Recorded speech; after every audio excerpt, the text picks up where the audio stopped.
Assalomu alaykum. Mani ismim Risolat. Men g'assolman. Men asosan o'liklar bilan ishlayman, lekin bugungi gapim tiriklar uchun.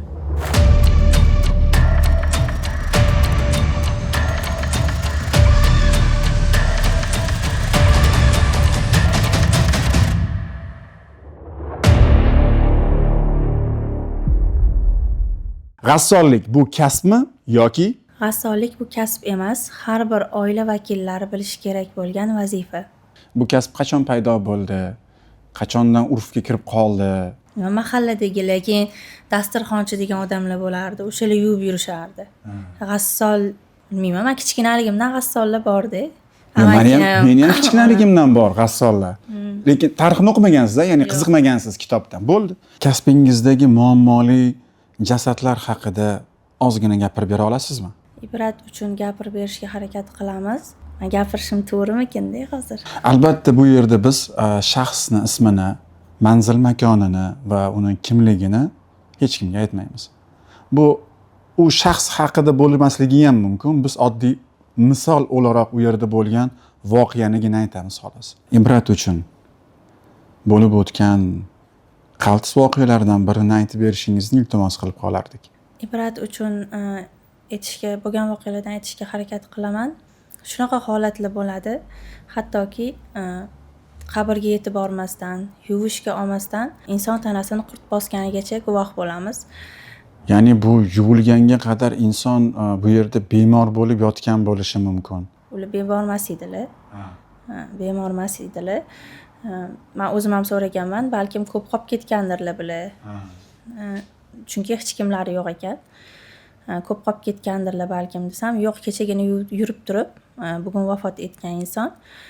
Jon uzilishi bilan oralig'i men yetib borganim 5 soat, 6 soat oralig'ida borganman, lekin yuvgan sarim badandan qurt qumursqa chiqishni boshlagan, ya'ni tovondan teshib chiqishni boshlagan. Shu voqeada o'zim ozgina seskanganman. Men o'ylaganman, u mayit ko'p qolib ketgan mayit deb o'ylaganman. 3-4 kun yoki 5 kun uyda yolg'iz qolib ketgan mayit deb o'ylaganman. Yo'q, so'rasam 5 soat, 6 soat oralig'ida bo'layotgan ish.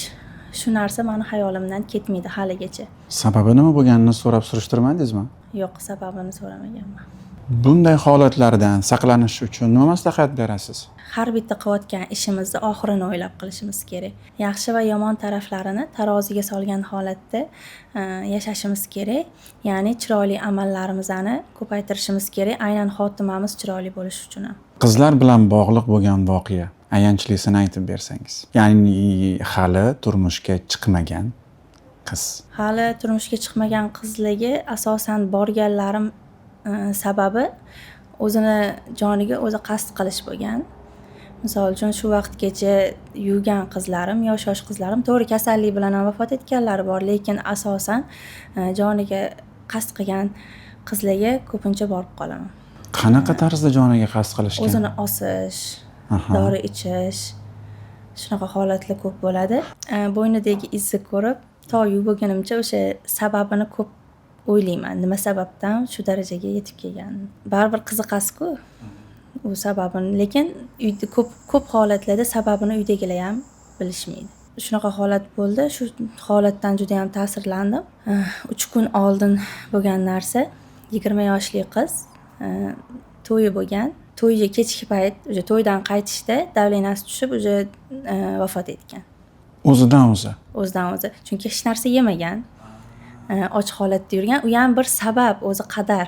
Baribir ajal kelib tursa, suv ichib turgan joyingizda ham joningiz uziladi. Chiqib ketishi mumkin. U kelinning oldiga bordim. Nasib qilmagan ekanda. Go'shangaga kirish. Go'shangaga kirish. O'sha darvozadan kirgan, o'zini tashlab borgan. To skoriy kelib qarashgunligicha u davleni tushib ketgan bo'lgan ekan. 0 ga. Botoks, silikon, ya'ni o'stirilgan sun'iy tirnoqlar. Bularda mavzusi qanaqa bo'ladi? Poklash, ya'ni yuvish mobaynida.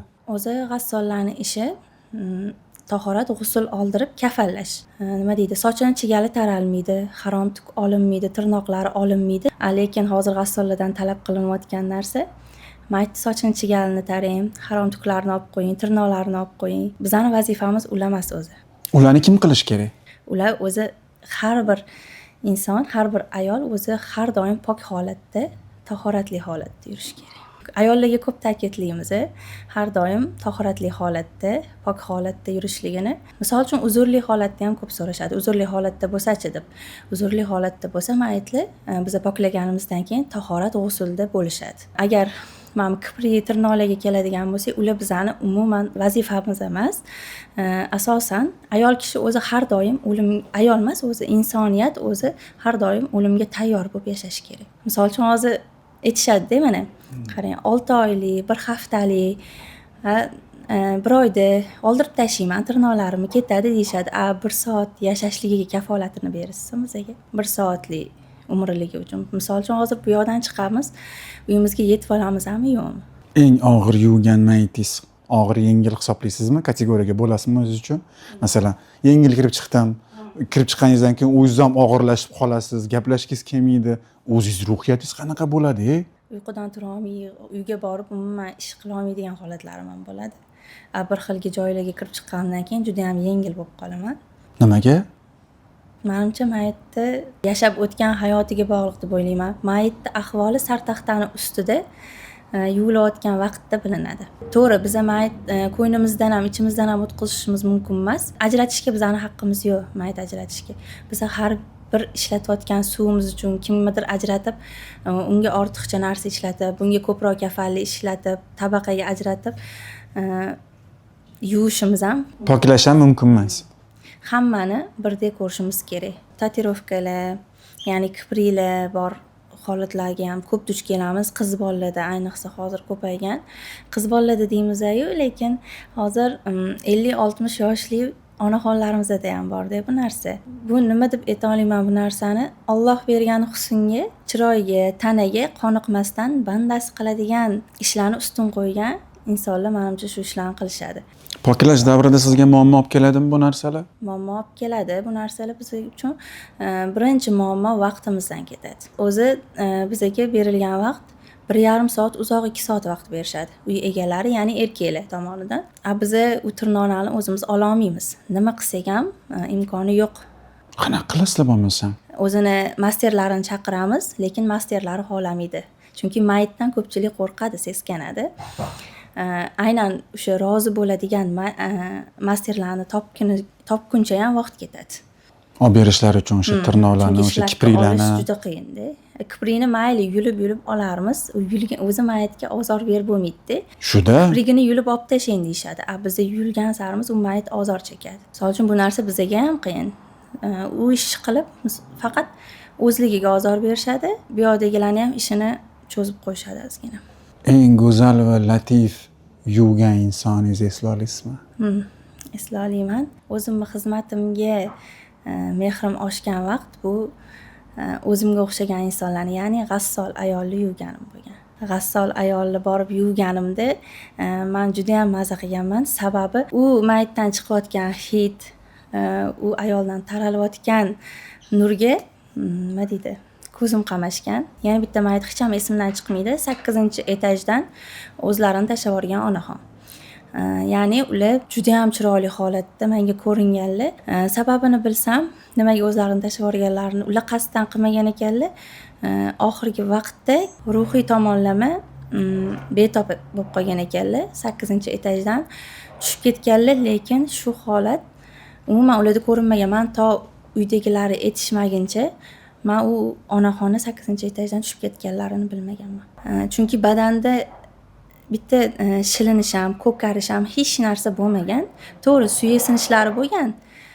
Lekin meni ko'zimga bilmayman, juda ham chiroyli ko'ringanlar. O'zi ular hayotda umuman hech kimga ozor bermaydigan, bir gapirib 10 kuladigan inson bo'lgan ekanlar, surishtirsam. Keyin shu oxirgi yillarida kasallanib qolib, betob bo'lib, shu kasallik orqasidan o'sha 8-etajdan tushib ketgan ekanlar. Rishotkasi yo'q, oynadan tushib ketgan ekanlar. Shu holat ko'zim oldidan ketmaydi. Insonlar bilamizki, hayoti davomida kiyim olib kiyishadi va hammani o'ziga yarasha didi bor. Kimdir brend qimmatbaho kiyimlar kiyishadi, kimdir oddiy kiyimlar kiyishadi. Lekin hammamiz oxir alal oqibat bitta kiyimni, ya'ni o'sha kafallik atalmish kiyimni kiyamiz. Bu masalada qanday fikrlaringiz, maslahatlaringiz bor? O'sha bizning xizmatimiz davomida bizani ozgina qiynab qo'yadigan narsa ham shu kafallik. naborlari bo'ladi.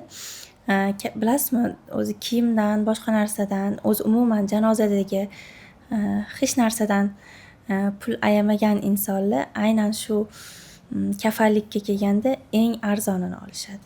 O'zi unaqa qimmat narsa emas kafanli nabor. O'zi 3 xil qilib qo'yishadi bozorlarda ham. Eng arzoni, o'rtachasi, yaxshisi. O'sha yaxshisini olmasdan eng arzonini olib kelib qo'limizga tutqizishadi. Bu nimaga biz sifatlisini olaylik deymiz? Ko'pincha shunaqa desak, o'lishga ketayotgan odamga tuproqga tushadigan joyga nima farqi bor kafanlini sifatli, sifatsiz deb aytishadi. Yo'q, farqi bor. Eng sifatsizi birinchidan juda ham yupqa bo'ladi. Qancha o'rasangiz ham mayt ichida ko'rinib qoladi. Ayniqsa ayollarda bu juda ham xunuk ko'rinadi. Keyin sal narsaga ham yirtilib ketadi. Yokida ichida o'zi ayollarga 30-35 metr kafanlik ketsa, oqsurib ketsa, uni ichida 20-25 bo'ladi. Biz amallab shuni 3x3 qilib o'rab beramiz. Qabristonga yetib borguncha yoki tushirayotganda qabrga ochilib ketish holatlari bo'ladi, yirtilib ketish holatlari bo'ladi. Ichidagi ko'p narsasi sifatsiz bo'ladi. Insonlardan iltimos qilgan bo'lardim. Bitta kiyimdan tiyilib, bitta oladigan libosimizdan tiyilib, oxirgi libosimizni ham tayyor qilib qo'yishimizni. Eng yaxshisini olib, u uyda tursa zarar emas, foyda keltirsa keltiradi, zarari yo'q. Babi o'lim hammani boshida bor. Qo'ni-qo'shniga kerak bo'lib qoladimi? Kimgadir kerak bo'lib qolganda shu naborni olib chiqib bersangiz, uni savobi ham to qiyomatgacha kelib turadi siz uchun inshaalloh. Tush borasida tushingizga kirganmi?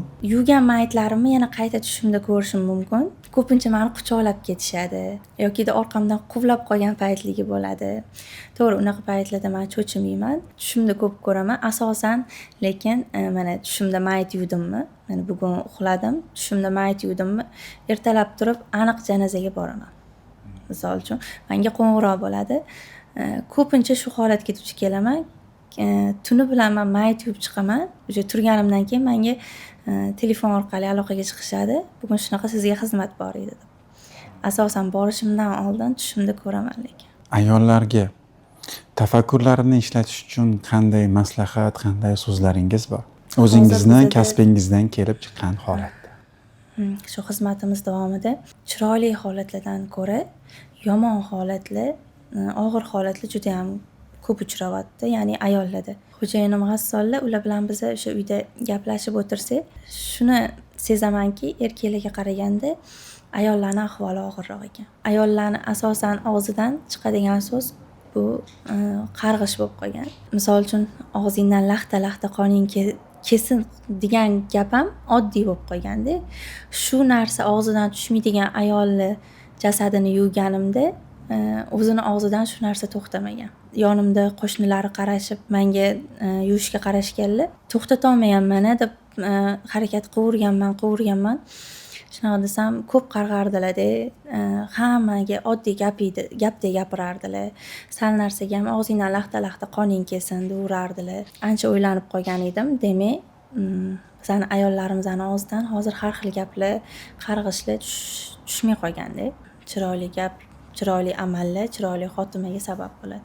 Siz yaqin 8 yil ichida shu kasb bilan shug'ullanyapsiz. Endi zamon ham o'zgarib ketdi, zamonaviylashib ketdi hamma narsa. Hozir bab-teshik qulay eshitadi, 15, 16, 17 yoshli qizlar ham har xil kimik vositalar, har xil dorilar ichishadi degan. Va ularning oqibatini bilamizki, baribir xohlaymizmi, xohlamaymizmi, o'lim bilan tugaydi. Asosan men qizlarga borsam, shu o'zini joniga qasd qilgan, o'zini joniga qasd qilyapti-da, lekin o'sha o'lishini bilib turib poklanib chiqmayapti-da o'sha qiz. Misol uchun, yosh qizlarni yuvganmiz, yosh qizlarni yuvib ko'rganmi? Xuddi 1-2 oy cho'milmagandek yomon holatda-da. Harom tukla ko'pligidan biz yuvishga juda ham qiynalganmiz bu qizlarni. Misol uchun, ular hali yosh, qiladigan ishi yo'q, qaraydigan bolasi yo'q. Yosh kelin bo'lsa, chaqalog'i bo'lsa, sal tushunardingiz. Usti ko'rinishdan o'zligiga qarab yurishadi. Lekin gigiyena tarafdan, gigiyena, tozalik, unaqa narsalardan ko'pincha yiroq yoshlarimiz. Shu narsa ozgina bizani o'ylantiradi, xafa qiladi. Yuvayotganda baribir muammo tug'diradi bu narsalar. Rahmat Risolatxon, salomat bo'ling. Risolat Z tafakkur loyihasi uchun maxsus